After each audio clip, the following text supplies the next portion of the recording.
شاب من العاصمة يقول: دخلت منزلا من المنازل بنية السرقة فلم أجد شيئا أسرقه.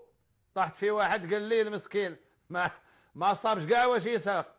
وعندما هممت بالخروج وجدت مصحفا فأخذته معي.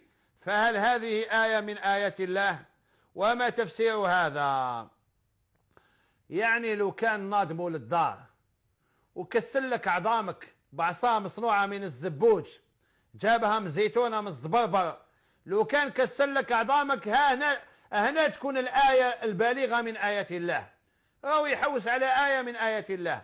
راك سرقت والمصحف يجوز تديه، زعما دخلت لدار السيد ما صبتش حاجة نسرقها، دالي باللي السيد قدو قد حاله، فقير قليل، ما صاب ذهب ما صاب فضة